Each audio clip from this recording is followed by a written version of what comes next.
Yo fui la que le puso el video en el grupo familiar de WhatsApp, y lo disfruté. Lo disfruté tanto que todavía me río cuando lo recuerdo.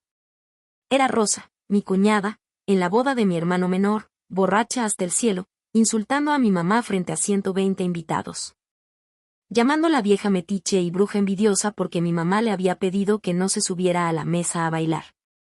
Yo grabé todo con mi teléfono, desde el primer insulto hasta el momento en que Rosa se cayó de espaldas sobre el pastel de 3 pisos, destruyéndolo completamente. Y no solo grabé. Esperé. Esperé 3 meses, hasta que Rosa organizó una reunión familiar para presumir su nuevo departamento, su nuevo carro, su nuevo trabajo como ejecutiva de ventas que en realidad era vender cosméticos piratas por catálogo. Y en esa reunión, con toda la familia sentada en su sala nueva, yo levanté mi teléfono, conecté el Bluetooth a su propia bocina, y le di play. Y el video empezó con ella gritando vieja metiche, y terminó con ella cubierta de betún rosa, llorando como niña regañada. Me llamo Amparo, aunque en la clínica dental donde trabajo todos me dicen Ampi, y llevo 4 años siendo la recepcionista que atiende el teléfono, agenda citas y cobra los tratamientos. Mi jefe, el doctor Morales, es buena onda, me paga puntual y me deja comer mi lonche a las 2 sin apurarme. No es el trabajo de mis sueños, pero me da para pagar mi renta de un departamentito en Guadalajara, cerca de la clínica, y para mandarle unos pesos a mi mamá cada quincena. Mi mamá vive en Tonalá, en la misma casa donde crecimos, con mi papá que ya está jubilado de la tortillería y con mi hermano menor, Luis, que se casó hace 8 meses con Rosa. Esa boda fue el principio de todo. No el día de la boda, que fue un desastre gracias a Rosa. El principio de mi odio hacia ella empezó mucho antes, en los meses de preparación, cuando ella me convirtió en su sirvienta personal sin que nadie lo notara. Rosa entró a nuestra familia como un huracán con pestañas postizas. La conocí cuando Luis la trajo a cenar un domingo, hace 1 año y medio. Ella llegó con un vestido apretado, tacones que hacían ruido en el piso de cemento de la casa, y una sonrisa que no le llegaba a los ojos. Me saludó con un "ay, qué linda", la hermana del novio que sonó a condescendencia desde el primer segundo. Yo le serví agua de horchata, le ofrecí tortillas recién hechas, le pregunté de dónde era. Ella respondió con monosílabos, mirando su teléfono, y cada 2 minutos le susurraba algo a Luis que hacía que él se riera y yo no entendiera el chiste. Esa noche, cuando se fueron, mi mamá me dijo que Rosa era bonita pero un poco altanera. Mi papá no dijo nada, solo encogió los hombros. Y Luis, mi hermanito que yo había cuidado cuando tenía fiebre, que yo había ayudado con la tarea, que yo había defendido de los bullies de la secundaria, me miró con una expresión que no reconocí. Era adoración ciega. Y yo sabía, desde ese primer domingo, que Rosa iba a ser un problema. Los meses previos a la boda fueron una pesadilla disfrazada de celebración. Rosa me designó como su ayudante de confianza sin preguntarme, y mi familia aplaudió como si fuera un honor. «Ay, qué padre, Amparo va a ayudar», decía mi mamá, sin darse cuenta de que ayudar significaba que yo tenía que ir con Rosa a todos lados, a probarse vestidos, a revisar salones, a probar pasteles, a pelear con proveedores. Rosa me trataba como su empleada. Me mandaba a comprarle refrescos mientras ella se probaba zapatos, me hacía cargar sus bolsas de compras, me pedía que le hiciera los recados que ella no quería hacer. Y lo peor era que lo hacía frente a mi familia, con una sonrisa dulce, diciendo «ay, Amparito, ¿me ayudas con esto? Eres la mejor». Y yo, tonta, decía que sí. Porque no quería armar drama. Porque pensaba que era solo estrés de novia. Porque creía que después de la boda todo cambiaría. Nunca cambió. Solo empeoró. La humillación pública empezó en la despedida de soltera. Rosa la organizó en un antro de Zapopan, con música reggaetonera, luces de colores, y un montón de amigas que yo no conocía. Yo fui porque mi mamá insistió, porque la familia del novio debe estar presente. Llegué con un vestido que me prestó mi prima, sintiéndome fuera de lugar entre las amigas de Rosa que llevaban tacones de aguja y pestañas de leona. Rosa me presentó como la cuñada solterona con una risa que sus amigas acompañaron. Me pidieron que les tomara fotos, que les guardara los celulares, que les pidiera las bebidas en la barra. Yo lo hice todo, con una sonrisa amarga, contando las horas para irme. Y entonces, cuando ya estaba por despedirme, Rosa subió al escenario del antro, agarró el micrófono del DJ, y anunció que iba a hacer un juego divertido. Me señaló a mí, entre toda la gente, y dijo, vamos a ver si la cuñada solterona sabe bailar, a ver si así consigue novio. Las luces me apuntaron, la música empezó, y yo me quedé parada en medio de la pista, con 100 ojos mirándome, sintiendo que me moría de vergüenza. Bailé, porque no supe qué más hacer, y cuando terminé, sudada, humillada, con las piernas temblando, Rosa me abrazó frente a todos y dijo ay, qué pena, no sabía que iba a ser tan mala. Después de la despedida de soltera, algo se rompió en mí. No fue solo la humillación del antro. Fueron los meses acumulados, las veces que Rosa me hizo sentir pequeña, los recados, las órdenes disfrazadas de favores, la forma en que mi familia no veía nada porque ella era tan buena para ocultarlo. Yo volví a mi departamento esa noche, me metí a bañar, y lloré bajo el agua para que los vecinos no escucharan. No era tristeza lo que sentía. Era rabia. Una rabia caliente, pegajosa, que me quemaba el pecho. Pensé en mi hermano Luis, en cómo lo había convertido en un títere, en cómo él la miraba como si ella fuera la reina del universo. Pensé en mi mamá, que todavía creía que Rosa era un poco altanera pero buena chica. Pensé en mi papá, que solo quería paz. Y pensé en mí, en Amparo, la recepcionista de clínica dental, la hermana buena, la que nunca arma problemas, la que siempre dice que sí. Esa noche, por primera vez, no quise ser esa Amparo. Quise ser otra. Una que se defendiera. Una que hiciera pagar a Rosa todo lo que me había hecho. La boda llegó en octubre, en un salón de Tlaquepaque con arcos de flores y luces cálidas que parecían sacadas de revista. Yo fui dama de honor, porque Rosa me lo pidió como un favor especial, aunque en realidad no tenía otras amigas cercanas. Mi vestido era color vino, un tono que Rosa eligió porque no me hace ver tan pálida. Durante la ceremonia yo estuve de pie, sosteniendo las flores, con una sonrisa congelada en la cara, mientras Rosa y Luis se decían sí frente al padre. Yo miraba a mi hermano, con su traje alquilado, con esa cara de felicidad que no me parecía genuina, y sentí una mezcla de lástima y resentimiento. Lástima porque no sabía en qué se estaba metiendo. Resentimiento porque yo le había advertido, en una conversación que tuvimos meses antes, que Rosa no era lo que parecía. Él me había dicho que yo estaba celosa, que no quería verlo feliz, que me acostumbrara a tener una cuñada. Yo guardé silencio después de eso. Pero no olvidé. La recepción empezó bien. La comida estuvo rica, la música era buena, mi familia bailaba y se reía. Yo estaba sentada en la mesa de los padrinos, bebiendo mi agua de Jamaica, cuando escuché el escándalo. Era Rosa, en la mesa principal, gritándole a mi mamá. Aparentemente mi mamá le había pedido, con toda la educación del mundo, que no se subiera a la mesa a bailar porque podía romperla. Rosa respondió con una agresión que nadie esperaba.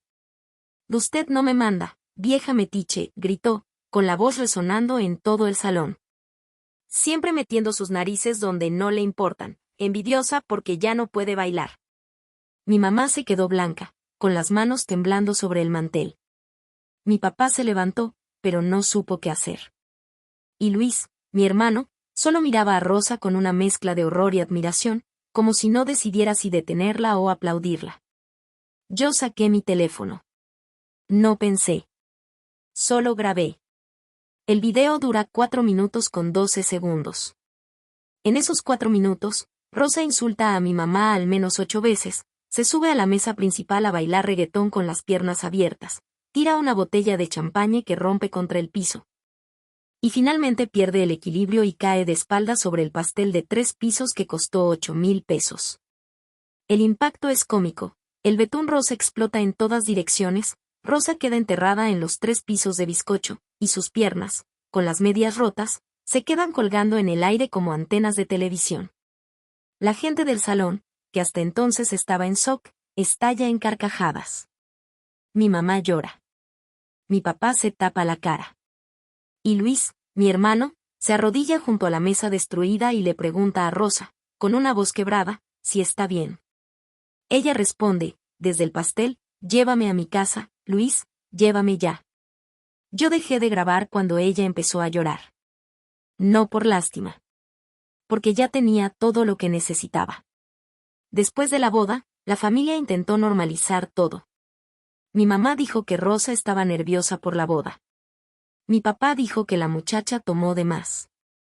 Luis no dijo nada, solo se fue de luna de miel con Rosa a Puerto Vallarta. Y yo me quedé en Guadalajara, en mi departamento, viendo el video una y otra vez. Cada vez que lo veía, sentía algo diferente. Al principio era satisfacción. Luego era risa. Y luego, después de la 10ª vez, fue algo más oscuro. Era poder. Era la certeza de que tenía a Rosa en la palma de mi mano, de que podía destruirla cuando quisiera, de que ella no sabía que existía esa grabación. Yo no era la Amparo de antes. Era otra persona. Una que había descubierto que la venganza sabe dulce, muy dulce, y que una vez que la pruebas, quieres más.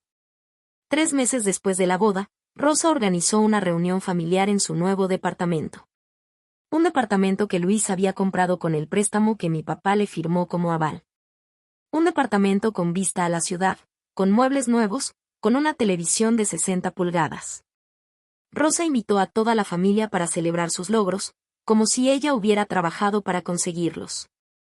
Mi mamá hizo tamales, mi papá llevó refrescos, y yo llegué con una sonrisa y mi teléfono en el bolsillo. Rosa nos recibió con su actitud de siempre, besando a mi mamá en la mejilla como si no la hubiera insultado en su boda, abrazando a mi papá como si fuera su segundo padre, ignorándome a mí como siempre. Yo la observé mientras presumía su cocina, su recámara, su closet lleno de ropa de marca. Y en cada palabra, en cada gesto, vi la oportunidad. Y vi el momento perfecto para apretar el gatillo que yo misma había cargado durante meses. La semana antes de la reunión en el departamento de Rosa, yo no dormí bien. No por nervios, no por miedo. Por emoción. Me despertaba a las 3 de la mañana con el corazón acelerado, imaginando la escena una y otra vez. Cómo sacaría mi teléfono, cómo conectaría el Bluetooth a su bocina, cómo presionaría play. Cómo la cara de Rosa cambiaría de arrogancia a pánico. Cómo mi familia finalmente vería lo que yo veía. Cada detalle lo había planeado con precisión de relojero. Sabía que la bocina de Rosa era una de esas inteligentes que se conectaban por Bluetooth automáticamente, que ella la usaba para poner música durante las reuniones, que la dejaba encendida en la sala. Solo necesitaba que ella se distrajera lo suficiente para que yo me conectara sin que nadie notara. Y lo más hermoso de todo era que ella misma me había dado la oportunidad. Al invitarme, al presumir, al creerse invencible. Eso era lo que la iba a destruir. Su propia arrogancia. El día de la reunión llegué puntual, a las 4 de la tarde, con una caja de gelatina de limón que compré en la esquina. Rosa abrió la puerta con su sonrisa de plástico, me dio un beso en la mejilla que no sentí, y me guió a la sala donde ya estaban mi mamá, mi papá y Luis. El departamento olía a ambientador barato y a falso lujo. Los muebles eran de esa madera brillante que se raya con solo mirarla. Las cortinas eran de un color dorado que no combinaba con nada, y en la pared había un cuadro de un tigre que parecía de tianguis. Rosa nos sentó en el sofá, puso música ranchera en su bocina, y empezó su show de presumida. Miren, este sofá costó 15,000 pesos, decía, acariciando la tela como si fuera seda. Y la tele, imagínense, la compramos a meses sin intereses. Mi mamá asentía con educación. Mi papá miraba el tigre con cara de no entender por qué alguien pagaría por eso, y Luis se veía orgulloso, como si él hubiera construido el departamento con sus propias manos. Yo sonreía, asentía, y esperaba mi momento. La oportunidad llegó cuando Rosa se metió a la cocina a revisar los tamales que mi mamá había traído. En realidad quería asegurarse de que la comida de su casa se viera mejor, así que sacó unos canapés del refrigerador que había comprado en el supermercado y los puso en una charola de plata. Mientras ella estaba distraída, yo saqué mi teléfono, busqué la bocina en la lista de dispositivos Bluetooth y me conecté. El sonido de la música ranchera se cortó por un segundo, lo suficiente para que Luis preguntara qué pasó, pero antes de que nadie reaccionara, yo ya tenía el video listo. Lo único que faltaba era el momento exacto. Rosa volvió a la sala con su charola de canapés, se sentó en el sillón principal, cruzó las piernas con elegancia fingida, y dijo, bueno, familia, estoy muy contenta de que estén aquí para celebrar conmigo. Como saben, Luis y yo hemos logrado mucho en poco tiempo. Esa frase fue la que activó el detonador. Esa frase de hemos logrado, como si ella hubiera puesto un peso. Ahí supe que era el momento. Le di play. El video empezó con el sonido de la boda, con las risas de fondo, con la voz de Rosa gritando vieja metiche, con una claridad que la bocina de 1000 pesos reprodujo en alta fidelidad. El color se le borró de la cara a Rosa en menos de un segundo. Mi mamá se quedó congelada, con un canapé a medio camino de la boca. Mi papá se inclinó hacia adelante, como si no creyera lo que escuchaba. Y Luis, mi hermano, miró a Rosa con una expresión que no había visto desde la noche de la boda. En la pantalla del teléfono, que yo sostenía en alto para que todos vieran, Rosa seguía insultando a mi mamá, se subía a la mesa, bailaba con las piernas abiertas. Y luego caía sobre el pastel con un estruendo que la bocina hizo sentir como si estuviera pasando en vivo.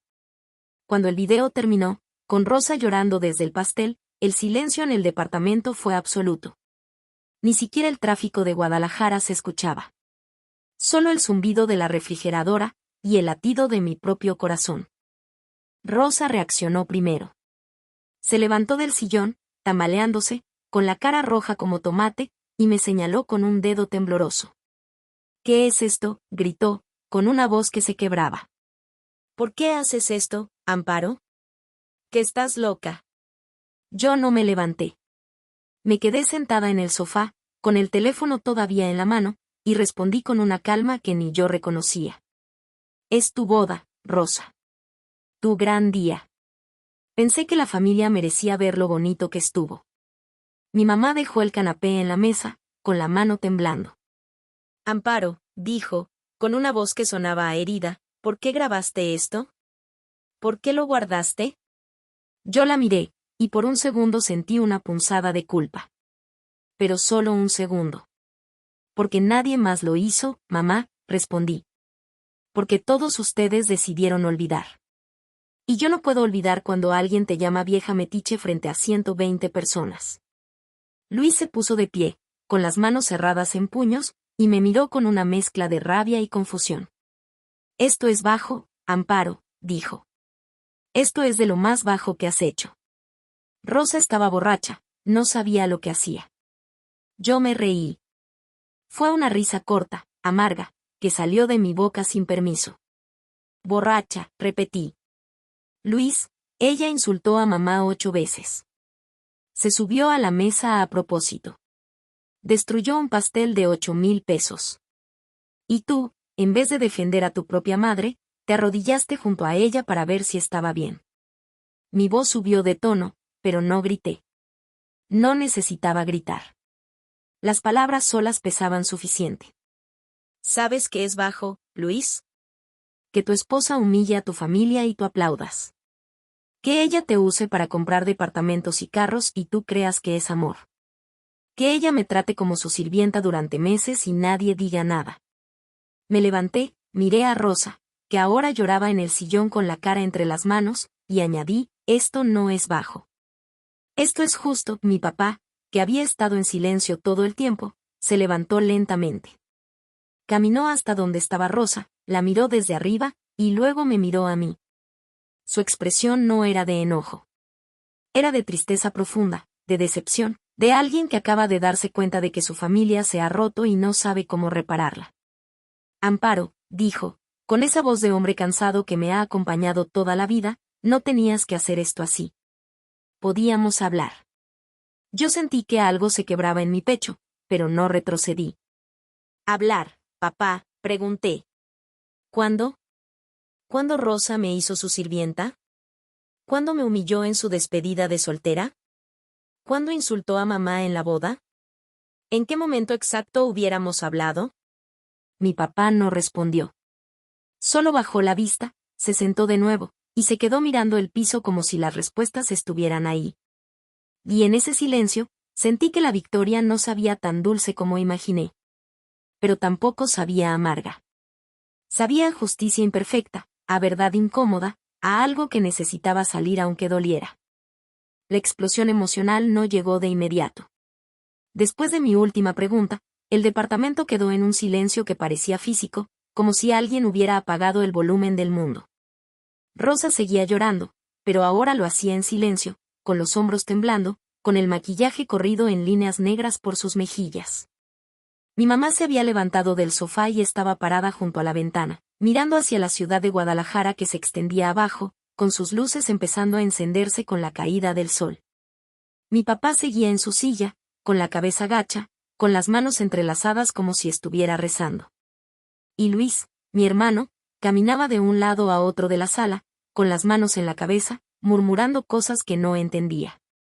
Yo me quedé de pie en el centro de la sala, con el teléfono todavía apretado en mi mano, sintiendo que el momento que había imaginado tantas veces no se parecía en nada a la realidad. Fue mi mamá la que rompió el silencio. Se dio la vuelta desde la ventana, con los ojos hinchados pero secos, y me miró con una expresión que no supe interpretar. No era enojo. No era tristeza. Era algo más complejo, algo que solo las madres pueden tener cuando ven a un hijo lastimado que lastima a su vez. Amparo, dijo, y su voz sonó firme, más firme de lo que esperaba. Yo sabía lo que Rosa me dijo en la boda. Estaba ahí. La escuché. Yo sentí que el piso se movía. ¿Qué? Fue todo lo que pude decir. Mi mamá caminó hasta la mesa, tomó un vaso de agua que nadie había tocado, y continuó, sabía que te humilló en la despedida de soltera. Tu prima me lo contó. Sabía que te trataba mal durante los preparativos. Lo notaba, hija. No soy ciega. El vaso temblaba en su mano. Pero pensé que si yo aguantaba, si no armaba problema, todo se arreglaría. Pensé que era mejor mantener la paz que defender mi dignidad. Y ahora veo que te convertí en eso. En alguien que aguanta, que guarda, que espera. Hasta que explota. Las palabras de mi mamá me atravesaron como cuchillo caliente. Todo este tiempo pensé que ella no veía, que mi papá no sabía, que Luis estaba ciego. Pero mi mamá sí veía. Y eligió no actuar. Eligió la paz sobre la justicia, la armonía sobre la verdad. Y yo, sin darme cuenta, había hecho lo mismo durante meses. Aguanté los recados de Rosa, las humillaciones, las órdenes disfrazadas de favores. Guardé todo en un cajón oscuro de mi pecho, pensando que si no lo miraba, no existía. Hasta que el cajón se reventó. Hasta que la venganza se convirtió en la única salida que conocía. Yo miré a mi mamá, con sus ojos de madre que ha sufrido en silencio, y sentí que algo se rompía en mí. No era rabia. Era comprensión. Era verme reflejada en ella, en su elección de callar, en su elección de sufrir sola. Y no quería ser eso. No quería ser una mujer que guarda el dolor hasta que la consume. Luis dejó de caminar y se quedó frente a mí, con los ojos rojos, con la voz quebrada. ¿Y ahora qué, Amparo?, preguntó. ¿Feliz? ¿Lograste lo que querías? ¿Destruir mi matrimonio? ¿Humillar a mi esposa frente a toda la familia? Yo lo miré, a mi hermano menor, al niño que yo había protegido, al hombre que ahora me miraba como si fuera su enemiga. Y por primera vez desde que empecé todo esto, sentí duda. No arrepentimiento, no todavía. Pero duda. No quería destruir tu matrimonio, Luis, dije, y mi voz sonó más pequeña de lo que esperaba. Quería que vieras quién es ella. Quería que mamá y papá supieran lo que pasó. Quería. Me detuve, porque no sabía cómo terminar la frase. ¿Quería qué? ¿Justicia? ¿Venganza? ¿Que alguien me defendiera porque yo no supe defender sola? Luis negó con la cabeza, con una tristeza que me dolió más que cualquier insulto de Rosa. No, Amparo, dijo. No querías eso. Querías ganar. Y ganaste. Pero perdiste a tu familia en el proceso. La frase de Luis resonó en el departamento como campana de iglesia. Yo quería responder, quería decirle que estaba equivocado, que yo no quería ganar, que solo quería que alguien me escuchara. Pero las palabras no salían. Porque en el fondo, en lo más oscuro de mi corazón, sabía que tenía razón. Yo no solo quería que vieran la verdad. Yo quería que sufrieran como yo sufrí. Quería que Rosa sintiera la humillación que yo sentí en el antro, que Luis sintiera la impotencia que yo sentí cuando nadie me defendió, que mi familia entera viera que Amparo no era la hermana buena, la recepcionista callada, la que siempre dice que sí. Yo quería que supieran que también puedo ser peligrosa, que también puedo herir, que si me empujan lo suficiente, empujo de vuelta. Y eso, esa verdad que me miraba desde el fondo, era más incómoda que cualquier video de una boda arruinada. Rosa se levantó del sillón, con el maquillaje completamente corrido, con el pelo despeinado, con una apariencia que no se parecía en nada a la mujer arrogante que recibió a la familia una hora antes. Caminó hasta donde estaba Luis, se agarró de su brazo, y me miró con una mezcla de odio y miedo que nunca le había visto. «Te voy a demandar», dijo, con una voz que intentaba sonar fuerte pero se quebraba. «Esto es difamación, esto es acoso, esto es...». Yo la interrumpí, con una calma que me sorprendió. «¿Es que, Rosa?», pregunté. «¿Es la verdad? ¿Es que tu suegra y tu cuñada finalmente vieron quién eres? ¿Es que tu marido ahora sabe que la mujer que eligió se subió a una mesa a insultar a su propia madre?» Rosa no respondió. Solo apretó más el brazo de Luis, como si fuera su salvavidas. Y Luis, mi hermano, la miró con una expresión que no supe leer. No era amor. No era odio. Era algo más parecido a la resignación. A la aceptación de que había elegido mal, y que ahora tenía que vivir con esa elección. Mi papá se levantó de su silla, caminó hasta la puerta del departamento, y se quedó ahí parado, con la mano en el pomo, sin abrirla. «Vámonos», dijo, con una voz ronca que no reconocí. «Vámonos de aquí. Ya no hay nada que celebrar». Mi mamá tomó su bolso, caminó hasta donde yo estaba, y me tomó de la mano. No dijo nada. Solo apretó mis dedos con una fuerza que me habló de todo lo que no podía decir. De que me entendía. De que no me aprobaba, pero me entendía. De que las madres siempre entienden, incluso cuando no están de acuerdo. Salimos del departamento los cuatro, dejando a Rosa y a Luis solos en su sala de presumidos, con el video todavía visible en la pantalla de mi teléfono, que había dejado sobre la mesa. No lo recogí. Quería que se quedara ahí, como prueba, como testigo, como la única verdad que no se podía negar en ese departamento lleno de mentiras. Y cuando la puerta se cerró detrás de nosotros, escuché a Rosa gritar algo, pero ya no me importaba. Ya había dicho todo lo que necesitaba decir. La semana después de la reunión en el departamento, Luis vino a verme a mi departamento. Llegó un martes por la noche, sin avisar, con una cara que no había visto en años. Estaba más delgado, con ojeras profundas, con la ropa arrugada como si no se hubiera cambiado en días.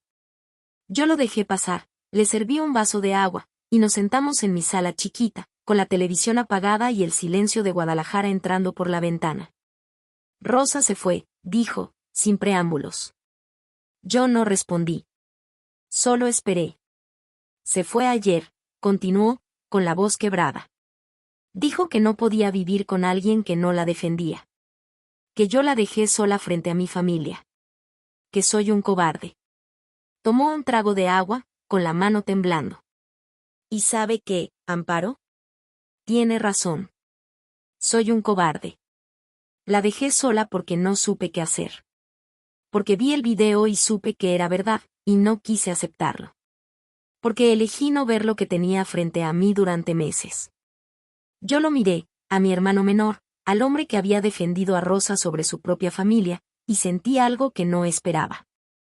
No era satisfacción. Era lástima. Lástima genuina, profunda, de hermana. Luis me contó todo. Como Rosa se había ido llevándose el carro, que estaba a su nombre porque ella insistió. Como había vaciado la cuenta bancaria que compartían, dejándolo con 100 pesos. Como había llamado a su abogado, que resultó ser su exnovio, para amenazarlo con una demanda por violencia familiar si no le daba el departamento. El departamento que mi papá había avalado. El departamento que Luis todavía estaba pagando. Yo escuché todo, con las manos apretadas en mi regazo, sintiendo como la venganza que planeé con tanta dedicación se convertía en algo más complicado. No me arrepentía de haber mostrado el video. Pero me dolía ver a mi hermano destruido. Me dolía saber que, en mi deseo de hacerle pagar a Rosa, también le había hecho pagar a él. Y eso, esa verdad incómoda, era el precio que no había calculado. Lo que vino después fue inesperado. Mi papá, enterado de que Rosa había abandonado a Luis y amenazado con quedarse con el departamento, hizo algo que nadie anticipó. Fue a la fiscalía. Él, don Raúl, el hombre que nunca había pisado una delegación en su vida, que creía que la justicia era cosa de Dios y no de abogados, fue y presentó una denuncia formal contra Rosa por estafa y extorsión. Llevó los papeles del préstamo, los recibos de los pagos, las amenazas de mensaje que Luis había recibido. Y lo más sorprendente, llevó una copia del video que yo había mostrado, como prueba del carácter de Rosa, de su agresividad, de su falta de escrúpulos. Mi papá, que me había dicho que no tenía que hacerlo así, que podíamos hablar, usó mi venganza como arma legal. Cuando me enteré, no supe si reír o llorar.